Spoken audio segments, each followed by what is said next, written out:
신문 읽어주는 남자입니다. 아마 많은 분들이 걱정하셨을 겁니다. 오늘 아침에 출근해야 되는데 버스 안 다니면 어떡하나. 어제 밤 늦은 시간부터 오늘 새벽까지 전국의 지자체와 또 버스 노조가 협상을 한 결과 파업을 미루거나 극적으로 협상이 타결된 곳이 많습니다. 그래서 전국적으로 오늘 버스는 대부분 정상 운행된다는 점을 먼저 말씀드리겠습니다. 동아일보입니다. 서울, 경기 버스 협상 시한 연장. 서울 17일, 경기 28일까지 협상을 하기로 연장을 했습니다. 일단 급한 불은 껐어요. 그리고 조금 전에 들어온 뉴스 속보 전해드리면 이 서울 같은 경우는 서울시와 또 버스 노조가 합의를 했다라는 뉴스 속보도 들어와 있습니다. 인천, 광주, 세종 등 6곳에서 버스 파업을 철회했고 부산, 울산 등 4곳은 새벽까지 협상을 했는데 일단은 버스를 시동 걸기로 결정을 했습니다. 경기, 충남, 세종 등 5곳 이상에서 요금을 올리기로 결정했고요. 인천, 광주, 전남에서는 준공영제 예산을 확대키로 결정을 했습니다. 이러거나 저러거나 결국에 국민 돈으로, 시민 돈으로 임금을 보전해서 지원해주는 방향은 맞습니다. 이를 두고 결국 주 52시간을 정부가 강하게 밀어붙여놓고 아무런 대책을 1년여간 준비하지 않고 버스가 파업하자고 하자 시민들 예산, 시민들 돈으로 2중, 3중 부과하려는 것 아니냐라는 비판이 일고 있습니다. 다음 신문입니다. 이번에 경향신문입니다. 바로 이렇게 말입니다. 요금 인상으로 교통 대란은 피했지만 결국에는 우리 돈 털었다는 거예요. 시민 지갑 털어서 막았다라는 비판이 거셉니다. 특히 경기도 같은 경우는요. 많게는 버스 요금이 400원 인상됩니다. 출근할 때 400원 더 내고 퇴근할 때 400원 더 내면 왕복 800원. 일주일이면은 얼마입니까?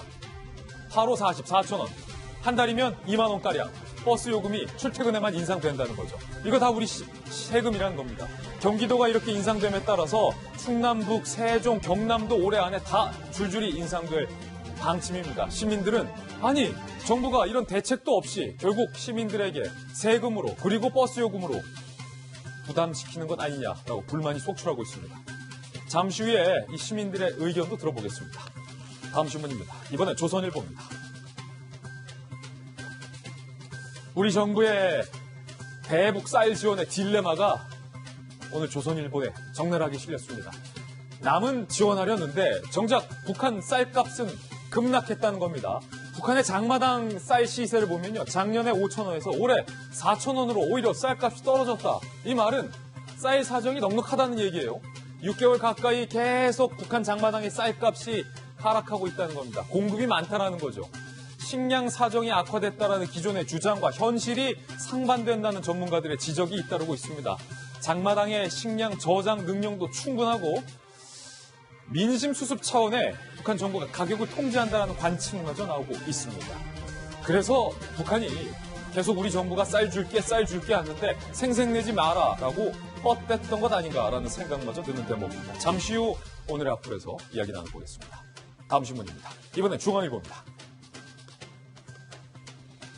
오늘 새벽에 들어온 소식입니다. 승리와 유리홀딩스 대표 유인석의 영장이 모두 기각됐습니다. 법원에서는 구속영장을 기각하면서 횡령 혐의와 관련해서 다툼의 여지가 있다. 이렇게 밝혔습니다.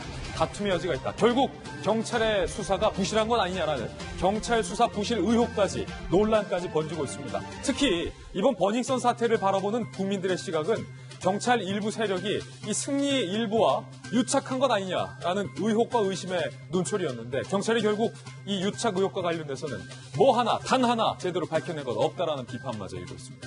잠시 후에 이야기 나눠보겠습니다. 다음 신문입니다. 이번엔 한겨레 신문입니다. 5 시대가 시작됐는데 어째 영 시원치 않다. 영원폰을 내세워서 5만 대를 5G 폰 팔아놓고 LTE보다 느린데 5G 표시를 하고 있는 것으로 취재 기자의 확인 결과 드러났습니다. 삼성과 LG전자의 5G 폰 잠정 판매량이 갤럭시 S10은 23만 대, V50 싱큐는 5만 대로 현재 예측이 되는데 취재 기자가 이 5G 폰으로 사용을 해봤는데 일부 실내에서는 지금 우리가 쓰고 있는 4G LTE의 10분의 1 속도가 나온다. 더 느리다는 거예요. 커버리지 맵이 표시된 강남과 명동에서도 5G가 아닌 LTE로 연결되는 경우가 부지기수. 그런데 이동통신사와 이 5G 제조사에서는요, 망 구축이 아직 안 돼서 그렇습니다. 기다리라는 말만 ARS처럼 계속해서 반복하고 있습니다. 이럴 거면 아예 정부가 5G 선포를 조금 늦추고 완벽하게 개시했어야 되는 건 아니냐라는 비판과 볼멘 소리가 나오고 있습니다. 다음 신문입니다. 이번에 한국일보입니다. 비극적인 사건의 비극적인 결말이 드러났습니다.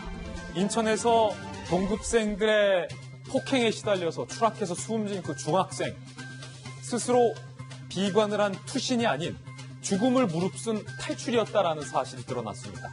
집단 폭행을 피하려다가 어떻게든 안 맞기 위해서 한 발짝 두 발짝 피하려다가 중심을 잃어서 떨어진 것으로 수사 결과 드러났다는 겁니다.